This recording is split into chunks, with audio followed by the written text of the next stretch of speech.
bank of mom and dad. Let's talk all about the bank of mom and dad. Hold on, then we got a visual aid for us today. I mean, this is just, it's been fun, hasn't it? Part of this is fun, now that we're past the hyper competitive needing to have substantial down payment from the buyer side. Now that that's past us and we can get back to, exploring some of these, it's interesting now to uncover or dust off all the options that do exist for folks. Well, we're talking to so many young folks because they're the only ones that haven't purchased, really. Investors have, move uppers have. So here's this whole demographic of under 30s that are battling their way through this. And I don't have credit, I don't have money, I don't have a job. How do I get into home ownership to stop this rent from just bleeding my bank account dry? So that's how we got onto this subject, folks. The bank of mom and dad. It's an important tool that you have to understand how it works, because I would say 40 to 50% of our young folks have to tap into it. I was just going to say, I think it's important to share how often we see families helping somebody with this home ownership. Very seldom do young folks do it all on their own. Well, I shouldn't say very seldom. Half the time they do, but the other half of the time, somebody's helping out some way, somehow. So the gift part is easy. The gift part for down payment, we've talked ad nauseum about that forever. Those rules have loosened up over the last 20 years, where gifts used to be very difficult process to get through. They weren't available on every type of loan. Now they are. You can get a gift on any type of loan out there. So that's not what we want to focus on. We want to focus on the qualification portion of this, and how does the son or daughter, or vice versa, how does the parent get onto the mortgage? Because we have a lot of kids doing it for their parents because they're not working anymore. So get me up to speed on. Yeah, the income part, we see it in a couple of different ways. One is because home values have gone up, affordability is challenged, and parents may need to help with that qualification because property values have gone up and interest rates have gone up. So there's a part where we got some people that can't quite get there on their own due to the affordability. Maybe there's a roommate situation that's going to move in with them, so they know they're going to cash flow, but they just can't make it work with their own income. There's one scenario. The other scenario is, man, somebody's early on in their job process and they just don't have any income that we can use to say they qualify. And that's where a co-signer, we'll call it mom and dad, can come in and help them qualify just based on mom and dad's income. Our borrower doesn't even need to have any. So we're seeing that now as well. And the parents who are in the retirement age or the golden age, whatever you want to call it, that don't have income and Social Security and or pension isn't getting them to where they need to be, we can use the kids' income to help mom or dad live in the house as a primary residence. Perfectly said. We see that much less often, but yes, that is absolutely both ends of the spectrum, early on and at the tail end. Income can sometimes be a challenge to be able to provide it and satisfy the requirements of the lenders. So it's super easy to get a family member to step in and help out.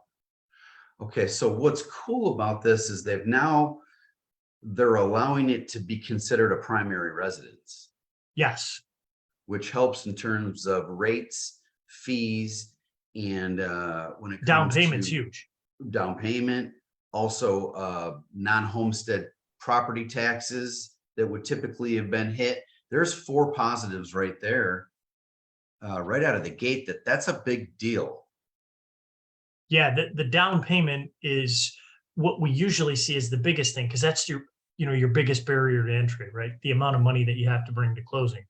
So, with the non-occupying co-borrower or the mom and dad helping out, you can get in with as little as 5% down. As opposed to if it's not considered that, now we're looking at 20 to 25% down. That's a big deal. And the interest rate is a sizable difference. Big on both.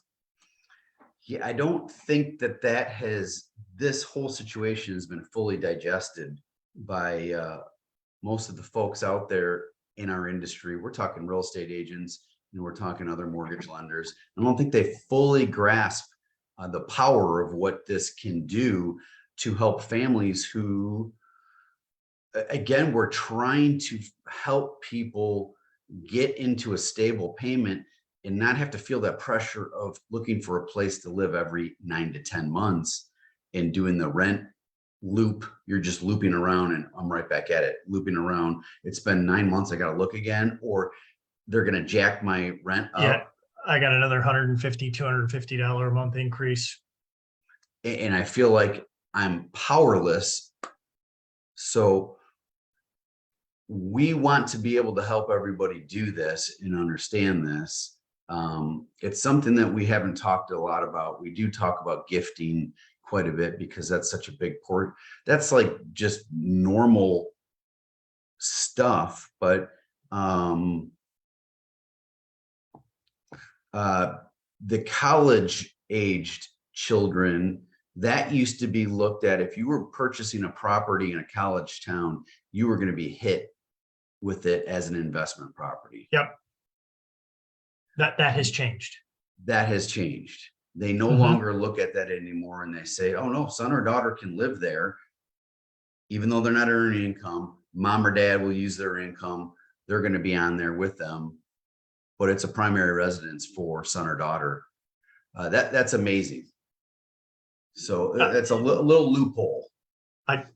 What was it? Just a little while ago when we began talking about it, I remember your eyes were lighting up like, holy cow, I totally forgot about that. Right. And again, the cool part is with this real estate market cooling and shifting back to more of a balance, some of this creative stuff is now something that can be considered. So all of it's good. But the parents that typically are in home ownership, they've gained a massive amount of equity over the last 2 years. This is a way to use the equity that they've built up and help push it down to the kids and help them get going as well.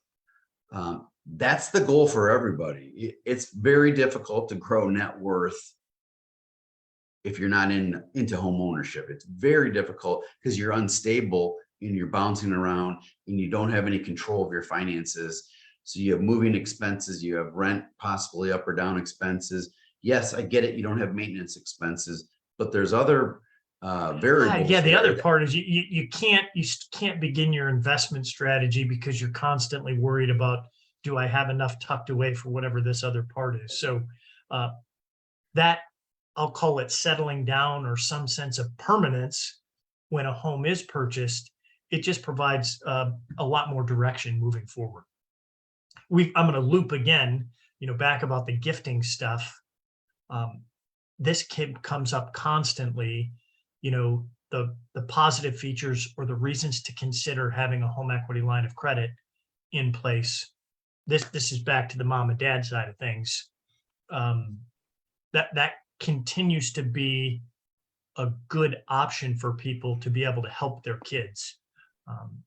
So again, cash out loans don't make sense right now. Home equity lines of credit, especially for situations like this, huge benefit. All right, guys, please like, subscribe to our channel below. We'll continue to get out awesome content and all these things that we run into along the way that we forget, even though we've been doing it forever. Bank of mom and dad, it's out there. There's a lot of them. All right, talk soon. Thanks, Ken. Take care. See ya.